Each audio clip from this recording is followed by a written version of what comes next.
À 6h45, Europe 1 vous répond. Thomas Soto. Partir en Syrie à l'adolescence, l'âge en principe de l'insouciance. Après les craintes de ce week-end concernant 2 adolescentes ayant fait l'objet d'un appel à témoins et qui sont finalement rentrées chez elles, on s'interroge sur la façon dont on peut aider ces jeunes à ne pas faire n'importe quoi et à ne pas mettre leur vie en l'air. Bonjour Nathalie Goulet. Bonjour. Vous êtes sénateur UDI de l'Orne et vous avez présidé la commission d'enquête sur l'organisation et les moyens de lutte contre les réseaux djihadistes en France et en Europe. Ce qui est troublant déjà dans cette affaire, c'est qu'une de ces jeunes filles avait été placée en foyer à cause de sa radicalisation. C'est quoi ces foyers ? On parle de quoi exactement ? Écoutez, on parle de choses différentes. D'abord, je voudrais dire qu'il faut beaucoup d'humilité quand on parle de ça, parce que les yaka faut que, si on avait une solution, ça fait longtemps qu'on l'aurait appliquée. Donc on essaye avec les outils qui existent d'organiser l'accueil de ces jeunes gens signalés. Il faut savoir que la France a le seul numéro d'appel de la ligne d'urgence de l'UCLAT en Europe. C'est une spécificité française, ça fonctionne très bien. Oui, parce que d'ailleurs, la maman d'une de ces adolescentes a signalé sa fille par ce moyen-là. Oui, pratiquement la moitié des signalements sont faits par les familles. Donc il faut déjà psychologiquement signaler son enfant, c'est déjà un geste lourd de conséquences et aussi de responsabilité des parents qui se sentent responsables pour signaler leurs enfants.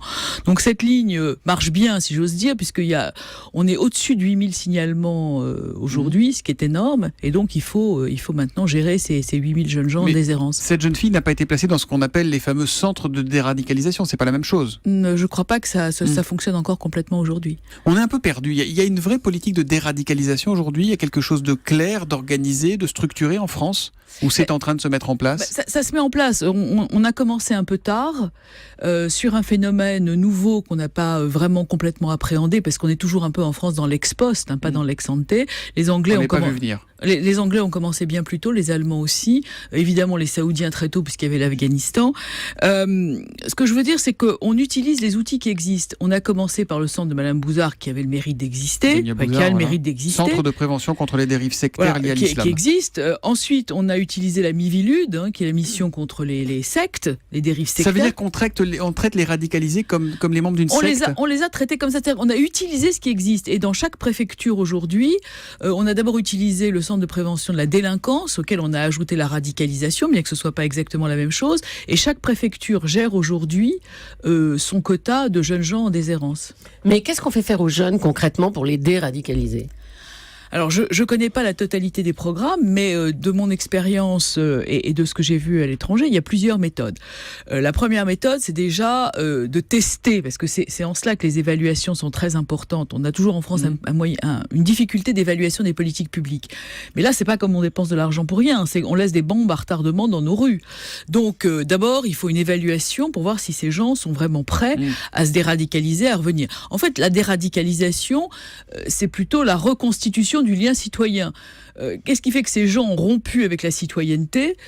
Comment on peut leur redonner confiance dans la citoyenneté ? Alors c'est d'abord une bonne évaluation psychologique pour voir s'ils ne nous trompent pas dans leur volonté de se déradicaliser. Ensuite, c'est une prise en charge sociale, psychologique, c'est une formation professionnelle, c'est un encadrement par les familles, c'est donc de la reconstitution du lien citoyen, c'est-à-dire de les réintégrer dans la société. C'est ça l'objectif. Alors le journaliste David Thompson, qui est un éminent spécialiste du djihadisme, me dit « Personne n'a trouvé de solution miracle, tout simplement parce qu'il n'y en a pas ». Est-ce que vous partagez ce pessimisme ? Est-ce que de ce que vous avez vu peut-être à l'étranger, il y a des choses intéressantes ? Il y a des choses intéressantes, incontestablement. Il y a des centres entiers qui fonctionnent uniquement sur des programmes. Il y a des déradicalisation par le sport, par la culture, il y a des programmes de formation. Si vous voulez, aujourd'hui, on en est à former les formateurs. Comme on est sur un outil neuf, qu'on connaît mal l'islam, que ces jeunes gens sont en grande partie des convertis en prime. C'est-à-dire, on n'a pas des gens d'origine musulmane uniquement, on a beaucoup de convertis qui ont une très mauvaise connaissance de l'islam, qui n'ont la connaissance de l'islam que l'islam dévoyé qu'on leur a vendu. Et donc, il faut à la fois les réintégrer à la société et en plus leur donner un peu d'espoir de ce qu'ils peuvent faire, parce que, si vous voulez, en plus, Daesh embauche. Oui. Et Daesh sait se faire séduisante en plus dans ces cas-là. Un tweet de Marco 91300 qui réagit à ce que vous venez de dire. Faut-il avoir été radicalisé soi-même pour mieux déradicaliser les autres ? Alors moi j'ai une grande confiance dans les repentis. Là, il faut leur faire confiance, vous dites-vous. Je pense qu'il y a certains à qui on peut faire confiance. Je pense notamment à Mourad Benchelali. Mais je pense aussi que toutes ces associations qui travaillent, il faut absolument les mettre en réseau. Vous avez Latifa Belzaten qui explique à combien elle est isolée. Donc si vous voulez, vous avez des espèces de... Marie-Kim de Mérin. Voilà. Voilà. Vous avez partout dans les quartiers des gens qui veulent faire des choses et qui se sentent peu soutenus. Donc il faut mettre ces associations en réseau.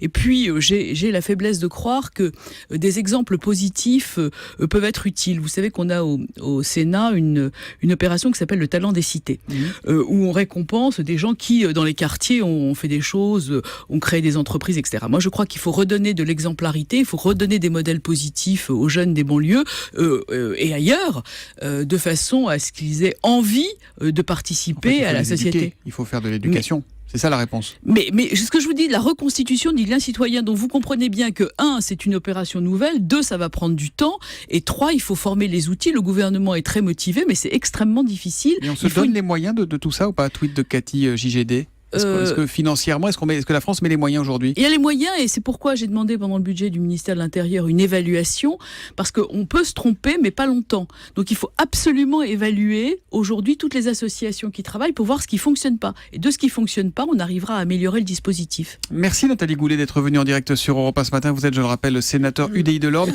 Je donne le numéro vert de Stop Djihadisme, ce que vous évoquiez tout à l'heure. 0800 00 56 96. Absolument. 0800 00 56 96. Des gens très compétents. Sur europe1.fr, numéro gratuit et où l'anonymat est préservé. Merci beaucoup. Absolument. Et bonne journée. Merci.